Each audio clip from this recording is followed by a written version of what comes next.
Kokela abantwana bayo, kokela inkokeli zayo, yinike ukolo iAfrika. All this we beg in your holy name. Amen. You may be seated.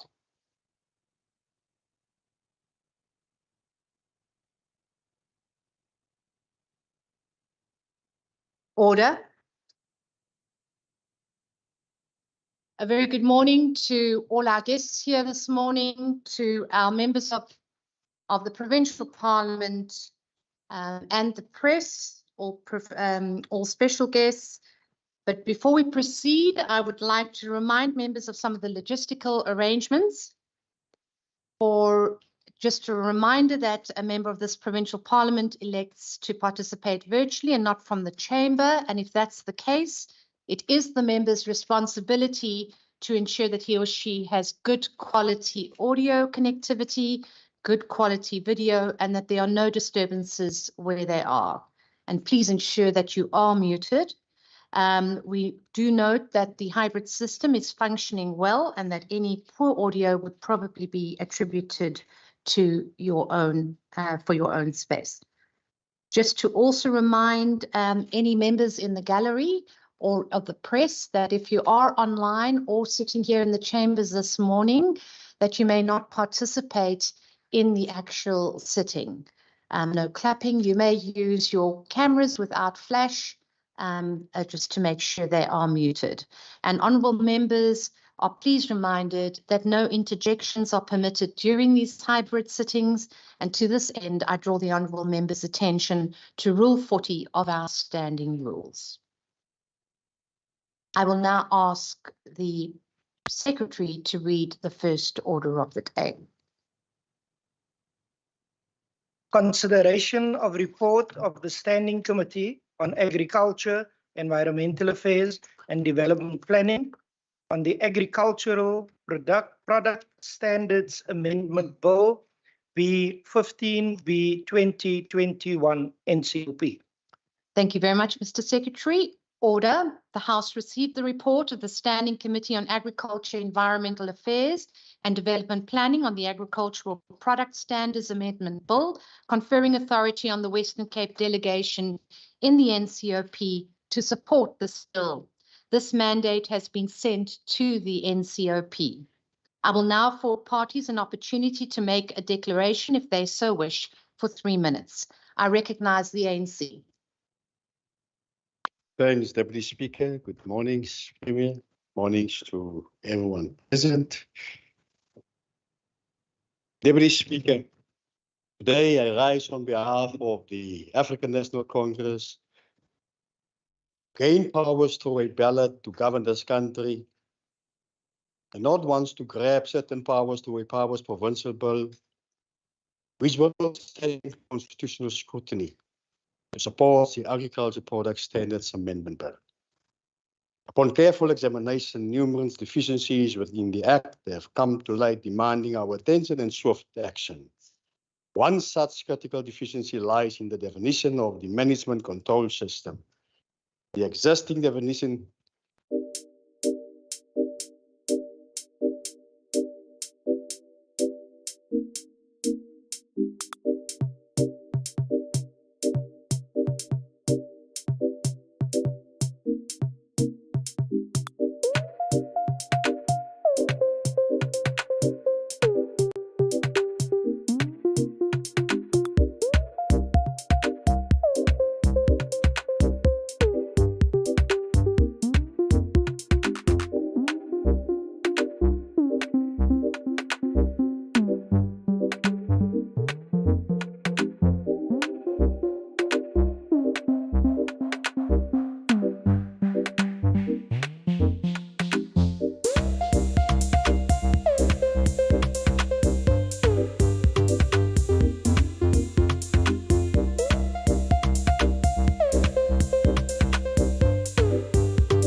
Honourable Kasim, are you speaking to the bill?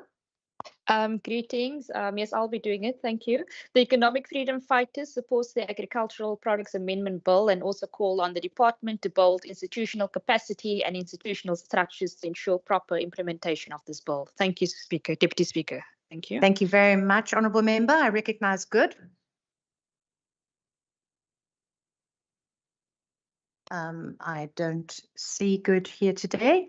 I recognise the ACDP. Deputy Speaker, the ACDP support the bill. Thank you. Thank you very much. I recognise the Freedom Front Plus. Speaker, thank you. The Freedom Front Plus will support this bill, but with certain reservations, because this country's government has proved itself as incompetent. They're not immune to corruption. They still practice cadre deployment and lack in good governance. So this bill at best can be seen as an experiment to rectify all their past mistakes. The only reservations I might have is that again they want to give the minister the right to pass regulations. Regulations is poor law, because a minister, if he can change things merely by publishing it in the government gazette as a regulation, he bypassed Parliament. Parliamentary scrutiny is thrown out by the window if you give the minister the power to pass regulations. That is the only thing that I'm not happy about. Otherwise, any attempt at better governance than what we've experienced up till now is to be invited. That's why the Freedom Front will support the amendment. Thank you very much, Honourable Member. I recognise Al-Jamar. Very much, Honourable Speaker. No declaration. Thank you. Thank you very much. I now recognise the Democratic Alliance. Agbare adjunct speaker. Ek glo dat ons almal graag die versekering wil hê dat as ons landbouprodukte koop, dat ons weet dat dit aan sekere minimum standaarde sal voldoen. Dit is belangrik nie net vir ons binnelandse mark nie, maar veral ook vir uitvoerders, sodat die buitelandse kopers verseker kan wees van die gehalte en die standaard van die produk wat hulle koop. En om hierdie standaarde te help verseker, is die wet op landbouprodukstandaarde in 1990 aanvaar. Onder hierdie wet het die minister oor die jare heen reeds talle kere regulasies uitgevaardig. Baie van hierdie standaarde is ons nie eers baie bewus van nie. As u byvoorbeeld na die winkel gaan en u wil graad 1 groot hoendereiers koop, dan is daar 'n hele lang lys van vereistes waaraan daardie produk moet voldoen. Minstens 81 gram, dit moet skoon wees, die dop mag nie gekraak wees nie, dit moet 'n egalige vorm hê, dit moet 'n egalige kleur hê. Maar u ken ook baie ander landboustandaarde, soos die standaard van vrylopend, of gepasteuriseerde melk, of organiese groente, of wat van skaapvleis teenoor lamvleis, of karoo lam, vetvrye melk en 'n legio ander minimum standaarde. Die wysigingswet wat ons vandag onder oorskou neem, is die gevolg van advies van die staatsregadviseur wat bevind het dat daar buite die oorspronklike wet beweeg is toe daar geprobeer is om standaarde vir die produknaam organies daar te stel. Hierdie wetsontwerp stel daarom 'n nuwe definisie vir die term audit of bestuursbeheerstelsel en ander verwante terme daar. Dit vereis ook dat diegene wat daardie standaarde wil toepas en daaroor moet waak, dat hulle 'n diepgaande kennis van die produk sal hê, sonder dat hulle 'n persoonlike finansiële belang daarin mag hê. So, aan die een kant wil ons minimum standaarde handhaaf, maar aan die ander kant wil ons ook nie die koste van landbouprodukte onnodig opjaag nie. En daarom bepaal die wetsontwerp dat sulke instellings slegs hulle werklike kostes mag verhaal. Die staande komitee steun die wysigingswetsontwerp, maar het 'n hele paar taalfoute in die wetsontwerp en sy memorandum aan die NCOP uitgewys. Speaker, is met kommer dat ek hierdie eis moet meedeel dat die lede van die gekose komitee van die Nasionale Raad oor Provinsies andermaal nie bereid was om ernstig te kyk na provinsie se insette nie en dus eenvoudig slegs opgetree het as 'n rubberstempel van die nasionale vergadering. Baie dankie. Baie dankie, agbare lid. Thank you very much. I have to announce, thank you very much, Mr. Secretary. I announce that there are 31 honourable members present and entitled to vote this morning, and the House is therefore quorate. The question put before the House that the report of the Standing Committee on Agriculture, Environmental Affairs and Development Planning on the Agricultural Product Standards Amendment Bill conferring authority on the Western Cape delegation in the National Council of Provinces to support this bill be ratified and adopted. No objections? No objections agreed to. Thank you very much. The bill, my apologies. The report on the Standing Committee on Agriculture, Environmental Affairs and the Development Planning on the Agricultural Product Standards Amendment Bill has therefore been adopted. Thank you. Mr. Secretary, the Secretary will read the second order of the day. Consideration of report of the Standing Committee on Agriculture, Environmental Affairs and Development Planning on the National Veld and Forest Amendment Bill B24B 2021 NCOP. Thank you very much, Mr. Secretary. The House received the report of the Standing Committee on Agriculture, Environmental Affairs and Development Planning on the National Veld and Forest Amendment Bill, conferring authority on the Western Cape delegation in the NCOP to support this bill. This mandate has been sent to the NCOP. I will now afford parties an opportunity to make a declaration if they so wish. I recognize the ANC. Thanks, Deputy Speaker. Again, I rise on behalf of the People's Movement, the African National Congress, to support the National Veld and Forest Amendment Bill. Today, I urge us to acknowledge the evolving context and commit to ensuring that the National Veld and Forest Fire Act remains responsive and adaptive to the dynamic challenges we face in safeguarding our environment. The Department bears the responsibility of crafting a comprehensive regulatory framework through policies and legislation. The framework is crucial for sustainable agriculture and forestry, requiring continuous amendments to prevent legislative policy vacuums and ensure food security in the face of wildfires. The bill aims to amend the Act to improve administration, address technical enhancements aligned with the post-1996 constitutional framework, and ensure a continued relevance in fighting veld and forest fires. Deputy Speaker, these objectives underscore our commitment to not only fortify the administrative aspects of the Act, but also to embrace advancements in technology and constitutional principles.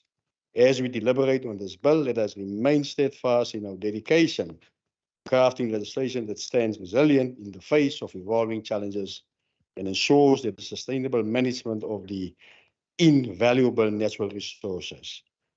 Deputy Speaker, the ANC supports the National Veld and Forest Amendment Bill. I thank you. Thank you very much, Honourable Member, and I recognise the EFF. Deputy Speaker, the EFF supports the National Veld and Forest Amendment Bill, whose aim is to also form part of preventing and combating veld, forest and mountain fires throughout the Republic. We are in favour of this amendment and hope that those who are responsible for its implementation will do so without fail. Thank you. Thank you very much, Honourable Member. I now recognise Good. No. I recognise the ACDP. Deputy Speaker, the ACDP support the bill. Noted. Thank you very much. I recognise the Freedom Front Plus. Chair, any attempt to counter what's happening in our planet should be encouraged and fully supported. And if this is an attempt to counter earth warming, deforestation, protect the environment, it will be incumbent on us to support it without reservations, so the Freedom Front would support the amendment. Thank you very much, Honourable Member. I recognise order. I recognise Al Jamal. Are they here? Oh, thank you very much. Speaker, no declaration from Al-Jama. Thank you. Noted. Thank you very much. Order members. I recognize the Democratic Alliance. Agbare young speaker. Ons het almal oor die afgelope paar jaar gesien hoe dat brande wêreldwyd enorme skade aanrig. In vanmôre se koerante word daar gerapporteer dat slegs 3% van daardie brande deur natuurlike oorsake veroorsaak word. Honourable Member, if you can just take your seat. Honourable Member, what's your point of order? Deputy Speaker, I would just like to ask whether the Honourable Member is prepared to accept a question during his declaration. Don't think that there's a rule for that. Is there anything against that? Is there Order anything? members, can can you show me? I make a ruling? Is Thank you there very a much. rule? Is there a rule which doesn't allow me to answer? There is no rule, but I would assume that the honourable member was not going to take the question, as he's just said. Thank you very much. Sy het 'n bang. Yeah, I agree. You may rise. Order members, you may proceed. West Westhuizen. Young speaker, alhoewel ons daarom nie brande kan, Order members, moet ons die brande verminder. Ons het vir weke aan een order. afgelope jaar kennis geneem van brande wat in Noord-Amerika, in Kanada, in Griekeland gewoed het. Ons weet ook van die groot brande wat gereeld in Australië woed. Maar die Wes-Kaap is nie daarvan vrygestel nie. En in die Vrystaat het ons vir jaar 540.000 hektaar se veiding verloor as gevolg van veldbrande. En is nie net kuddes en veiding wat in die slag bly nie. Brande vernietig werksgeleenthede, inkomste, kapitaalgoedere, maar ook menselewens. Ons is baie gelukkig dat die Wes-Kaapse provinsiale regering jaarliks veral gedurende die warm somermaande teen aansienlike koste kapasiteit skep om brande te bestry. Dit behels grondspanne met brandslaanders, ook lugsteun in die vorm van helikopters met wateremmers en ligte vliegtuie wat hierdie pogings koördineer. Maar soos met baie sake word die beste resultate verkry wanneer alle rolspelers en persone saamwerk. Die konsep van brandbeskermingsverenigings is nie nuut nie, maar daar is ongelukkig nog te veel areas in Suid-Afrika wat nie deur hierdie verenigings gedek word nie. En die hoofdoel van hierdie wet is om die stigting van sulke verenigings te ondersteun en uit te brei. Hierdie wetsontwerp skep ook 'n besondere fasiliterende rol vir plaaslike regerings en tradisionele rade ten opsigte van die stigting van brandbeskermingsverenigings. En dit is algemene kennis dat die staat en staatsverwante instellings die grootste grondbesitters in hierdie land is. Staatsverwante instellings moet voortaan dus ook lid word van hulle brandbestrydingsverenigings. Die wetsontwerp verleen dan ook sterker magte aan brandbestryders en toepaslik gekwalifiseerde tradisionele leiers om sterk te kan optree en selfs arrestasies te kan uitvoer in gevalle waar die wet oortree word. Alhoewel daar sekere aspekte van die wetsontwerp is wat steeds pla, soos dat diegene met die magte om onder sekere omstandighede arrestasies te kan uitvoer, nie meer 'n bewys hoef te kan lewer dat hulle as 'n brandbeskermingsbeampte aangestel is nie, het die komitee sy steun aan die wysigingswetsontwerp verleen. Ons vra daarom dan ook hierdie huis se steun. Dankie. Baie dankie, agbare lid. I have to announce that there are currently 31 honourable members present and entitled to vote, and the House is therefore quorate. The question put before the House that the report of the Standing Committee on Agriculture, Environmental Affairs and Development Planning on the National Veld and Forest Amendment Bill conferring authority on the Western Cape delegation in the NCOP to support this bill be ratified and adopted. No objections? No objections. Agreed to. The report of the Standing Committee on Agriculture, Environmental Affairs and Development Planning on the National Veld and Forest Amendment Bill has therefore been adopted. The Secretary will now read the third order of the day. Introduction and first reading, Western Cape Adjustments Appropriation Bill B7 2023 and the Medium Term Budget Policy Statement. Thank you very much. I now recognize the Honourable Minister of Finance.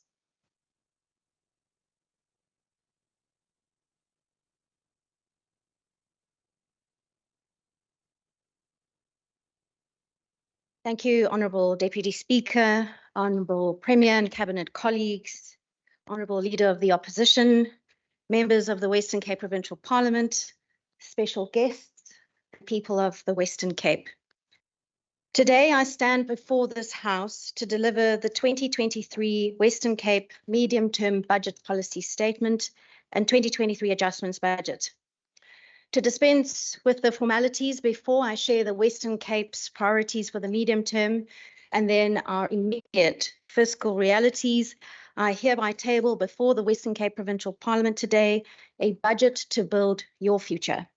As contained in the Western Cape Adjustment Appropriation Bill 2023, the Western Cape Adjusted Estimates of Provincial Revenue and Expenditure 2023, the Western Cape 2023 Draft Notice, Additional and Amended Allocations to Municipalities, the Overview of Adjusted Provincial and Municipal Infrastructure Investment 2023, and the 2023 Western Cape Medium-Term Budget Policy Statement for discussion and deliberation in this august House. Let me start by saying none of this would have been possible without the passion and sheer determination of our hard-working budget office in the Provincial Treasury, led by Ms. Annalise Pick, and under the leadership of Acting Head Official Ms. Jalinda Gantana. I'd like to express my deep appreciation and heartfelt thanks to Ms. Pick, Ms. Gantana, and to the entire team behind them. Taryn van der Rede, Paul Pina, Michelle Nicholas, Shirley Robinson, Malcolm Boyson, Katlego Nkudi, Sharon van Breda, and Philippus Prinsloo for every vital contribution and their meticulous work to safeguarding our province's robust budget process that enables us to do the best for the future of the people of this province.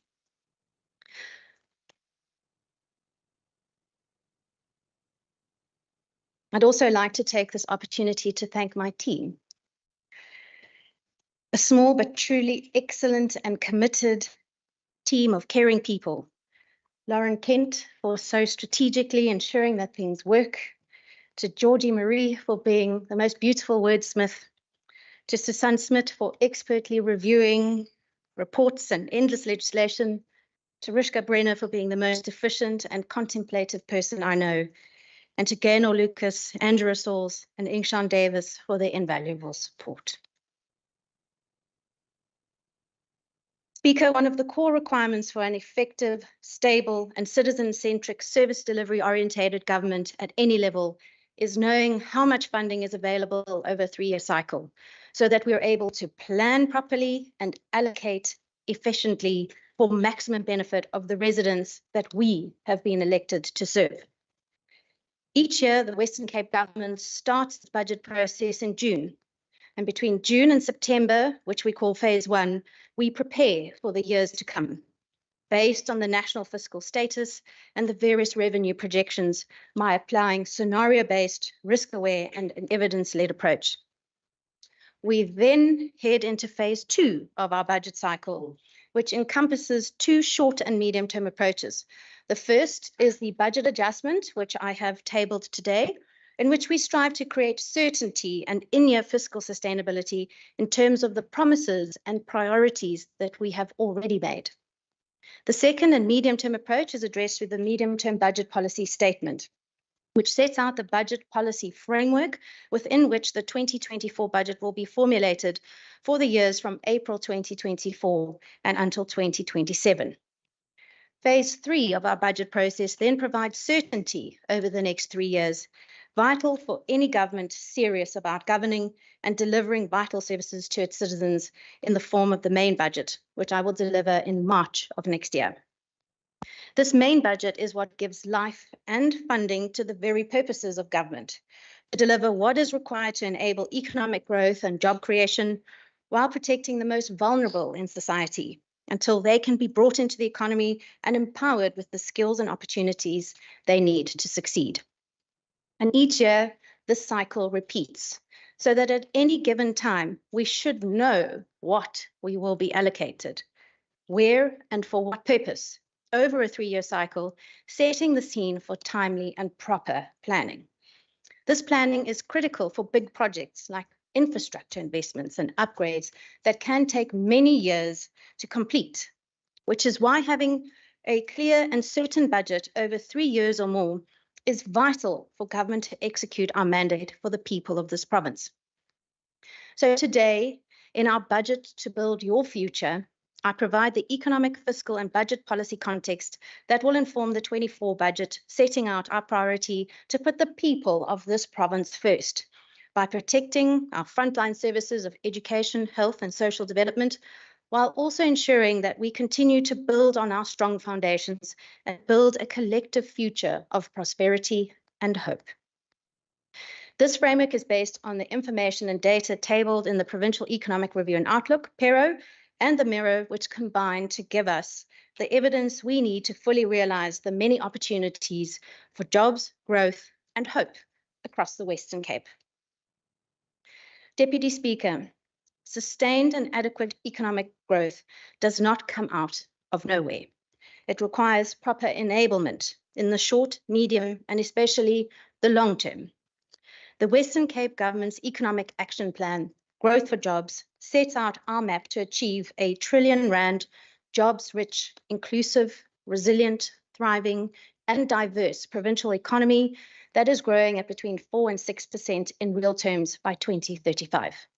Because the only way we will effectively address the challenges we face is by enabling what we call breakout economic growth that will create jobs. And Deputy Speaker, we are starting to see the positive impact of our action plan, signaling that we are effectively building on our established foundations to go even further and create more jobs and hope in the Western Cape and into the future. The evidence is seen plainly in the most recent quarterly labour force survey, which confirmed that not only did we create more jobs between Q3 of 2022 and Q3 of this year than any other province, with more than 300,000 new jobs, but we also have the lowest unemployment rate, the lowest expanded unemployment rate, the highest absorption rate, and the highest labour force participation rate in South Africa. We are a province that works and is at work, building your future. So, encouraged by the progress with jobs and in the face of challenges and grave uncertainty because of national failings, we do what we in the Western Cape do best. We protect, we strategically prioritize, and we boost. We do this so that we can continue to deliver on our core priorities of jobs, safety, and well-being. We do this to invest in and build on our growth and prosperity by leveraging and maintaining our vital growth infrastructure and networks.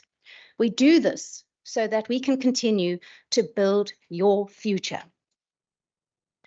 Deputy Speaker, looking at the global and national challenges we face, the economic growth forecast for the 24 medium-term expenditure framework is compromised by the ongoing energy catastrophe, which has seen the country plunged back into stage 6 load shedding over the weekend.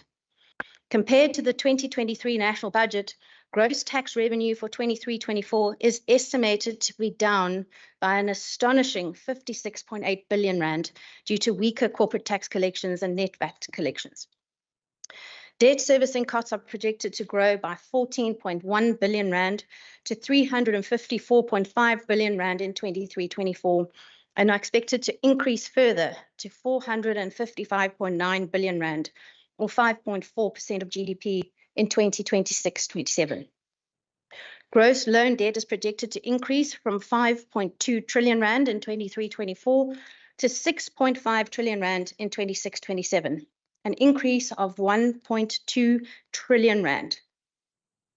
With national economic growth expected to expand by a mere 0.6% in 2023 and 1.1% in 2024, combined with the devastated rail infrastructure and inefficiencies at ports, which continue to strangle economic growth, put plainly, the national fiscus is at breaking point.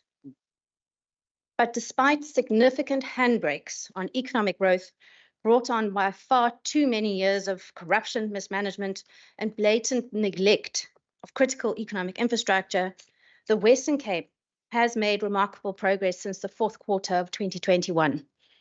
A 7.8 percentage point reduction in the unemployment rate, standing at 20.2% in the third quarter of 2023, shows we are on the right track for more jobs and to build a better future in the Western Cape. But, Deputy Speaker, the current national fiscal environment has major implications for the allocation of resources to provinces. Over the 24 medium term, allocations to provinces are projected to increase at an average annual growth rate of 4.4% from 24-25 to 26-27. But this supposed growth rate is lower than the expected average inflation rate of 4.6% over the same period, resulting in a real decrease of approximately 2% in funding to provinces. At 12% of South Africa's population, the Western Cape now has the third largest population in South Africa, but we receive the fifth largest budget in terms of the provincial equitable share. This highlights the significant disjuncture between the population size and the equitable share. Deputy Speaker, we are actively engaging with the National Treasury to understand and to correct this plainly unequitable allocation to ensure that residents receive their fair share. It's important to note that the PES formula will only be updated with the 2022 population estimates data for the 2024 MTEF period, meaning that the Western Cape's proportion of the horizontal share is set to decrease. This despite the fact that the latest census data recorded a surge in the Western Cape's population of 1.6 million people between 2011 and 2022. While we anticipate the 2025 MTEF PES calculations to contemplate population dynamics more accurately, we face the pressure of an increased population today. Overall, the 24 MTEF period, a total of 61.5 billion rand is being cut from the provincial equitable share, the vertical share. Speaker, the implication of this is a net reduction to the 2023 Western Cape baseline of 6.7 billion rand, or 3.5% over the 24 MTEF. This reduction is comprised of 379.6 million rand as a result of technical changes to the PES formula over the 24 MTEF, and a further 6.4 billion rand due to fiscal consolidation reductions imposed by the national government.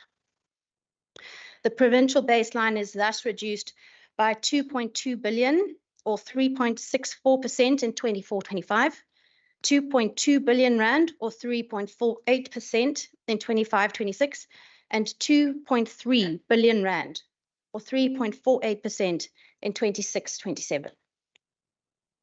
In terms of the wage cost, the National Treasury has committed to providing 78% of the cost of the wage increase for only education and health, leaving a significant shortfall for these departments, our largest departments, while no allocation has been made to any other vote to cushion the blow of these increases. Okay. Because we are a province that plans and prioritizes, we are able to soften the blow somewhat and provide a thin cushion against the severe slashing of our budgets to the amount of 1.9 billion. This is allocated from the Fiscal Stabilization Reserve over the 24 MTEF, as well as a reallocation from the Provincial Revenue Fund from across the MTEF. But, Deputy Speaker, the fact remains that there is no way that we can fully shield our budgets, and we will have a significant shortfall of 2.6 billion over the MTEF that needs to be funded from departments over the 24 MTEF, amounting to 855.7 million rand in 24-25, 846.7 million in 25-26, and 943.5 million in 26-27. Exacerbating the situation is the significant uncertainty around cuts to conditional grants, which have been reduced by 642.3 million rand in year, but which are not yet clear over the 24 MTEF. We are most concerned that these conditional grants will be cut significantly and will affect children and the sick most acutely. Although I'm not pleased that we are being forced to do so, I'm exceptionally proud of the hard-working public servants within our provincial treasury and within our departments who are working so diligently and together to figure out this impossible balancing act with the mission of achieving the very best outcomes for the people of our province, even though there is much, much less available. Deputy Speaker, our duty is to ensure that the choices we make now will have not only an immediate impact on lives and livelihoods today, but have a lasting positive impact on our children's futures and the generations to come. The choices that we make are becoming increasingly difficult as our fiscal environment becomes unimaginably tough. To guide our choices, we have our established budget principles, which we will diligently apply to decision-making in preparing for the 2024 budget. These include responding to fiscal consolidation by applying effective compensation of employee strategies that align to service delivery strategies, while identifying opportunities for alternative financing, exploring innovation for greater efficiencies and impact, and identifying those areas that would need to be downscaled or terminated because of drastic cuts imposed by national government. Enabling long-run fiscal sustainability with a focus on rebuilding reserves over the medium term to maintain a sustainable fiscal base for this province. In support of this objective, the government will continue to implement its COE strategy to effectively manage headcount. Unlocking allocative efficiency through budget repositioning and program trade-offs to maximize spending outcomes. This principle signifies the strategic repositioning of existing plans and budgets to align with this government's policy priorities. Fiscal constraints mean that departments and entities are reprioritizing within their baselines and strategically repositioning their plans and budgets to fulfill service delivery requirements in accordance with their mandates. And finally, we are enhancing productive efficiency through a comprehensive reassessment of input allocations across major expenditure items such as compensation, goods and services, transfer payments, and infrastructure investment and renewal. To further enhance productive efficiency, tough choices such as reprioritization, implementing hard stops on programs lacking impact, and identifying areas for downscaling are imperative. In the prevailing economic context, productive efficiency should particularly emphasize enhancing growth, especially focused on areas such as infrastructure, ports, and energy. Overall, then, the Western Cape Government's fiscal and budget approach revolves around two primary objectives. The first, departments are mitigating the impact of baseline reductions. And second, is implementing programs aligned with our key provincial priorities of growth for jobs, safety and well-being, and the enablers of innovation, culture and governance to build your future. In addition, we will act to strategically protect infrastructure maintenance across certain departments, as we understand that by maintaining key infrastructure, we are protecting our future economic success and the enablers of growth, which is the very basis for building your future. This includes outlining critical priority areas of delivery, as well as the priority areas that would need to be downscaled or terminated, while placing significant emphasis on identifying strategic interdependencies between departments that require co-decision making. So what we've done is to make sure that we have resources available should the unavoidable or unforeseen occur. The strategic accumulation of provincial reserves is aimed at ensuring there is a sufficient pool of financial resources to tackle sudden and unforeseen fiscal, economic, or adverse events that could potentially disrupt service delivery. As we have learned, increased government expenditure, particularly in frontline service delivery, stands to be affected by unforeseen and unavoidable events like pandemics and disasters. Using provincial reserves enables the province to stabilize key components of our service delivery despite external pressure on our public finances. Deputy Speaker, I must stress that the current external pressures will impact and reduce our ability to respond to all service delivery demands. In response to the unprecedented fiscal constraints at the national level, the Western Cape is proactively drawing down on provincial reserves to safeguard against fiscal consolidation measures which impact service delivery. In stark contrast to previous years, we are now only able to give broad estimates for allocations by cluster as a direct result of the uncertainties created by the chaotic budget process. The preliminary 24 MTEF allocations for the social cluster amounts to 198 billion rand. Our focus on improving the well-being of our residents remains a priority so that we can ensure that children in every district in our province can learn and grow and build their future careers and interests so that we can help our residents to be healthy and active in society, and so that together we can build communities for the future. And so preliminary 24 MTEF allocations for the economic cluster amounts to 44.8 billion rand. And we'll continue to prioritize according to our growth for jobs strategy, because we know that by investing and creating the conditions in which the private sector can thrive, we are building your future by growing an economy that delivers sustainable job creation. Underpinning all of this is, of course, a focus on safety. We are building a safe and secure future, not only by tackling crime in the most violent hotspots head-on, by increasing law enforcement, but also using data-led violence prevention to stop crime before it happens. For the governance cluster, the total preliminary 24 MTEF allocation amounts to 8.1 billion rand. The provincial priorities continue to be supported by the enablers of innovation, culture, and governance. We are building your future by focusing on sound decision-making and institutionalizing good governance.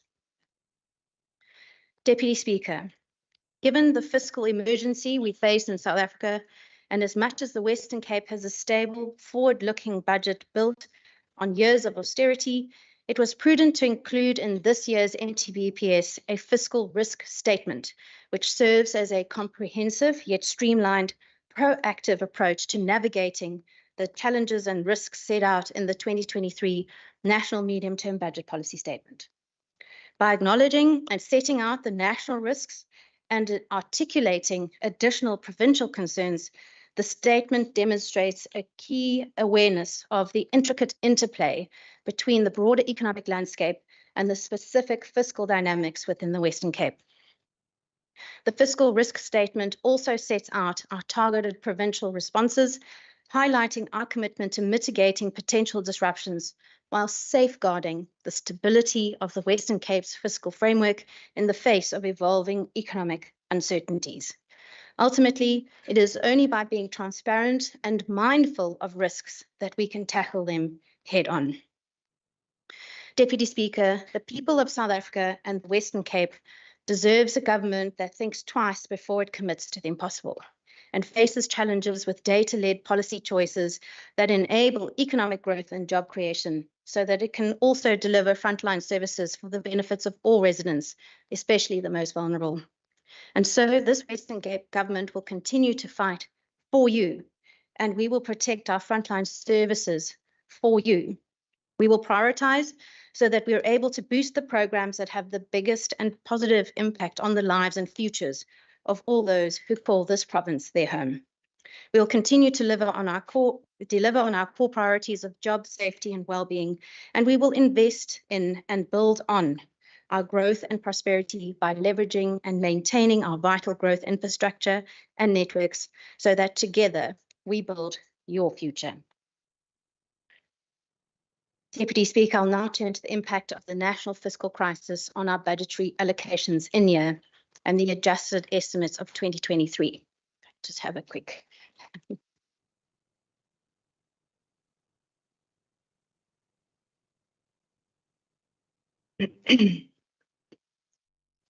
Deputy Speaker, allow me to speak plainly. I've shared that the Western Cape is facing potentially disastrous budget cuts over the medium-term expenditure framework, or MTEF. We are now also confronted with unprecedented in-year pressures because of a wage bill determined by national government that, after this Parliament approved the annual budget, decided it would not fully fund. This shortfall amounts to 1.1 billion rand, and in a double whammy also comes with 642.3 million rand in cuts to conditional grants. The fact is that our national budget process has come apart. There is no certainty over the next 3 years of the MTEF, and now there is no certainty in the current financial year, with cuts being made in an unprecedented way in year. The failings of the national budget process mean that we aren't budgeting for 3 years. We aren't even budgeting for 1 year anymore. Deputy Speaker, we are working on pay-as-you-go budgeting.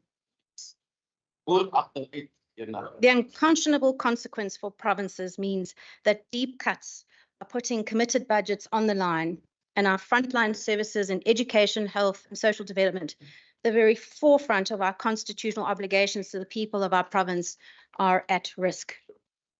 But, Deputy Speaker, I stand before the people of this wonderful province this morning, together with Premier Alan Winde and all of my cabinet colleagues, with one clear message.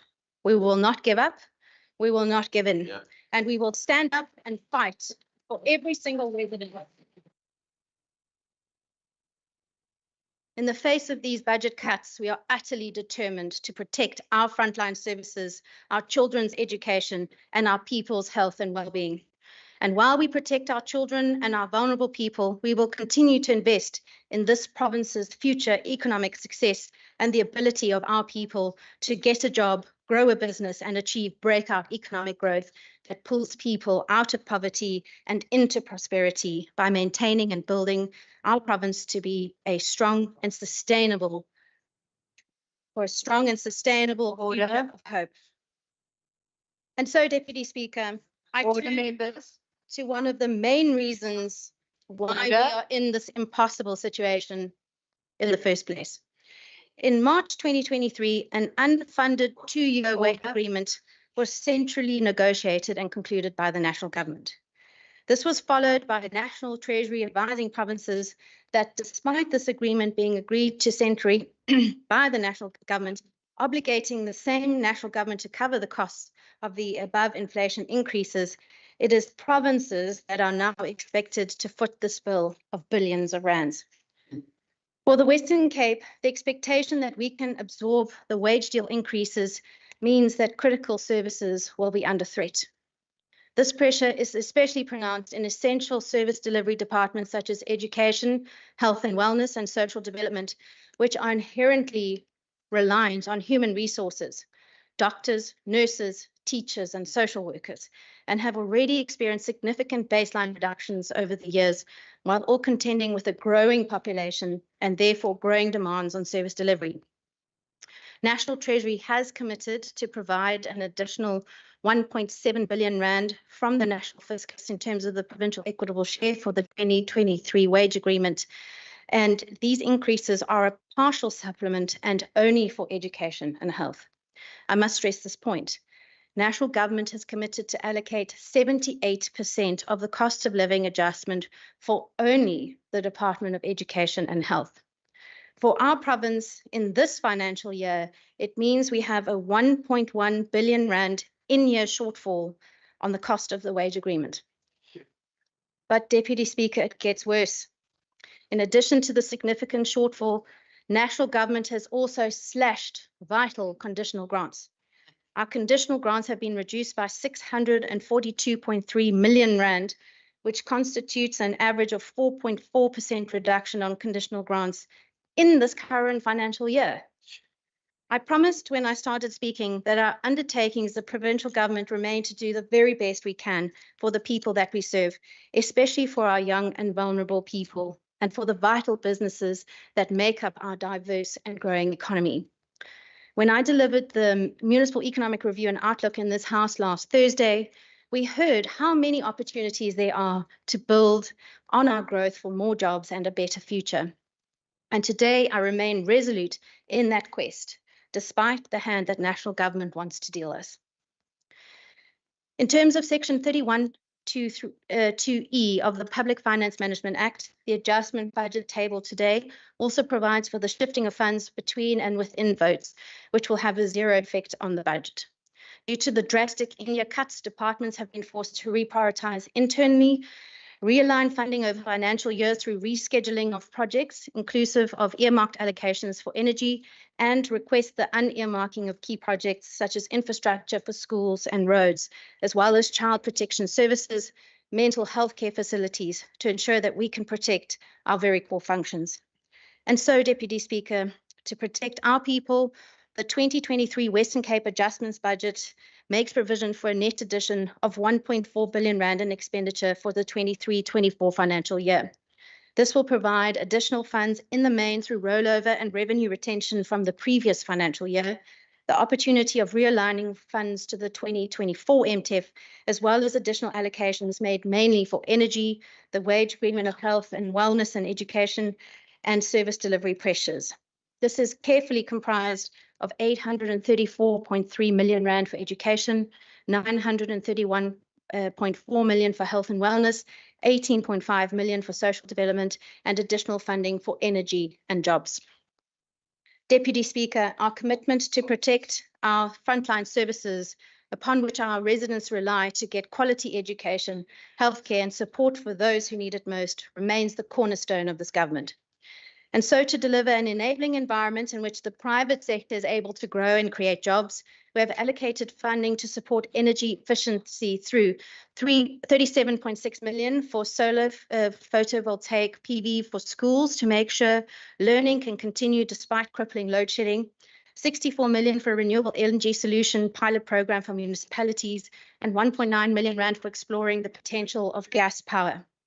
The provision of other energy projects, including emergency load shedding packs, grid and transmission infrastructure upgrading planning, green hydrogen development, and alternative energy support to SMMEs, have had to be realigned over the medium term. And as further proof of doing more with less, funding has also been allocated for the acquisition of properties for health and education purposes to the value of 42.4 million rand. Despite our determination to keep residents and communities safe, the priority of safety could not totally escape fiscal consolidation, and we see reductions here to the amount of 22 million rand, bringing the total in-year allocation to just under 328 million rand. Doing even more for the safety of every person with even less remains a significant and urgent outcome that we are all vested in achieving. In education, our children's future has been compromised by unconscionable cuts in the national conditional grants amounting to 179.4 million rand, which includes cuts to the education infrastructure grant of 156.8 million rand and 14 million rand to early childhood development, as well as other cuts to the HIV and AIDS grant of 3 million rand, the Math, Science and Technology grant 4.2 million rand, the EPWP integrated grant for provinces 0.2 million rand, and the social sector EPWP incentive grant for provinces at 0.9 million rand. But we are determined to do all we can to protect our children from this national fiscal cliff. And so in this financial year, we've allocated 56.4 million rand to alleviate the in-year cuts to the education infrastructure grant so that we can at the very least keep building classrooms. 4 million in rollover approvals from the 22-23 of the National Conditional Grant for Learners with Profound Intellectual Disabilities grant, and 13.9 million in rollover approvals from 22-23 for various projects related to e-learning program, such as smart classrooms, coding, and robotics. As Deputy Speaker, to our healthcare system, despite the slashes made to national conditional grants of 121.9 million, including the district health program grant for comprehensive HIV/AIDS component, 66.5 million, health facility revitalization grant, 54.6 million rand, the EPWP integrated grants for province, 0.2 million rand, and the social sector EPWP incentive grant for provinces. To continue our provision of services to the sick and the vulnerable, the Western Cape has approved a 14.5 million rand rollover from the 22-23 National Conditional Grant for the Health Facility Revitalization Grant for the Health Technology Project, and 102.2 million in rollover approvals from the 22-23 to alleviate in-year service pressures to fully recover service delivery after COVID-19, including addressing the backlog of surgery lists. We are also pleased that the quality services provided by our health workers mean that we have increased own revenue from 22-23, which will alleviate some current in-year service delivery pressures by 52.3 million rand. In the current year, we've increased own revenue of 51.6 million rand, which will be used for the creation of posts at Falkenberg Hospital, funded from guaranteed revenue received from the Department of Justice and Constitutional Development for forensic psychiatric observation services provided of 5.4 million rand. At the Western Cape College of Nursing for the increase in operational costs linked to additional academic programs, including student numbers, an additional 16 million rand, and the balance is dedicated to alleviating in-year service pressures of 29.5 million rand. An additional allocation for service delivery pressures in the amount of 103 million rand has been made to partially fund pressures related to an increased and more complex service load, addressing backlogs, the impact of increasing fuel prices on most commodity prices, increased municipal services tariffs, as well as mitigating the impact of load shedding and medical inflation. To protect the most vulnerable, and especially our children, despite decreases in national conditional grants for the social sector, expanded public works program incentive grant for provinces, we've allocated an additional 18.5 million rand to priorities, including rollover approvals from 22-23, modification of specialized vehicles for the transport of children with intellectual disabilities of 1.2 million rand. Increased own revenue from 22-23 for the transfer of funds to drop-in centre services for the rollout of the intervention plan of 723,000 rand, and shifting of funds from infrastructure for the provision of additional bed space at shelters in the amount of 16.9 million rand. In terms of infrastructure, although the provincial infrastructure budget is decreasing by 6.62%, including catalytic and agricultural infrastructure, we are offsetting the decreases in the budget with maintenance and repairs of 568.4 million and upgrades and additions with 49.1 or 49.3 million rand, so that we can keep building and maintaining your future. The impact of the in-year and MTF national fiscal consolidation cuts, as well as the cuts to our conditional grants, has had a compound effect on service delivery. And Deputy Speaker, these cuts are made much more difficult, or have made it much more difficult to address the impact of the floods that we had in May and June and September of this year. Initial costing from the Department of Infrastructure and Agriculture amounts to 845 million and 500 million rand respectively. I regret to inform this House that we have not and will not receive funding this year from the National Disaster Management Centre, as their funds set aside specifically to respond to disasters are depleted. Sure. However, this government has prioritised for growth and jobs, and so we have managed to allocate some funds to rebuild when disaster strikes, as it increasingly does due to the impact of climate change. And so this adjustment budget draws down 193 million rand from the unforeseen and unavoidable reserve for flood damage, which includes 150 million rand in 24-25 for roads infrastructure and 43 million rand for repairs to agricultural infrastructure damaged by floods. Deputy Speaker, it is abundantly clear that what national government is trying to foist on the people of the Western Cape because of the unfunded and centrally negotiated wage deal is unconscionable. I promised when I started speaking that we will not give up and we will not give in. In fact, we believe that the national government did not act in good faith when it concluded a wage deal that South Africa could very clearly not afford, and which post facto provinces were left to fund. To put it into context, the 1.1 billion rand shortfall is at current estimates the equivalent of 2,750 personnel, which would be the equivalent of 1,120 teachers in education, 755 nurses within health, and 875 other posts, including social workers across other departments. The national government has a constitutional duty when allocating revenue to act in the best interests of all spheres of government. In wage negotiations, the national government owes a particular duty to provinces to avoid making decisions that harm their fiscal capacity and efficiency, developmental and other needs, and or detract from their ability to meet their obligations in terms of national legislation. Decisions must be informed by the desirability of stable and predictable allocations of revenue shares. And so we are standing up and fighting for every single resident who we have sworn to serve. And I announce today that the Western Cape government has declared a formal dispute with the national government, represented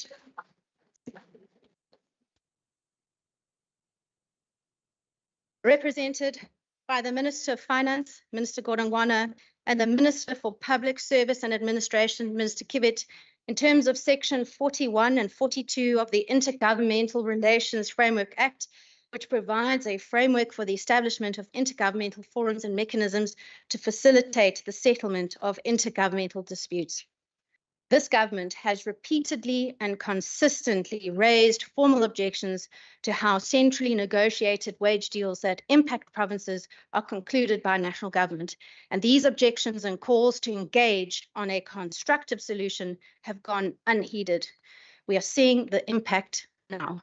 And so, Deputy Speaker, we are taking this fight to the highest levels so that the people of the Western Cape receive what is right and, frankly, what they should lawfully receive as people of South Africa. To conclude, Deputy Speaker, I've set out quite plainly the fiscal challenges forced onto the Western Cape, mainly due to the public sector wage bill, but also the fiscal cliff brought on by years of economic mismanagement and failure to stimulate economic growth that this country needs to thrive. In the face of these in-year cuts, this government is taking decisive action to protect frontline services, our children, those who depend on the public healthcare system, and the most vulnerable in society, while we strive to invest in the Western Cape's future, our economic successes, by maintaining and building our province to be strong and sustainable for a future that is full of jobs, growth, hope, and prosperity. And so, to ensure stability and hope, we will continue to stand up for every resident, now and always, to deliver a budget for your future. I thank you.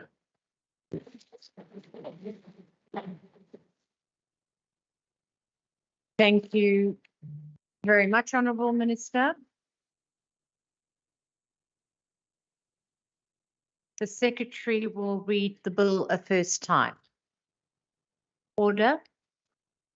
Western Cape Adjustments Appropriation Bill. Thank you very much. Order. The bill, together with the papers tabled, will be referred to the relevant committees for consideration and report.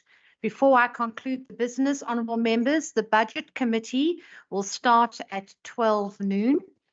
This concludes the business for the day. The Secretary will now end the meeting for all the members. The House is adjourned.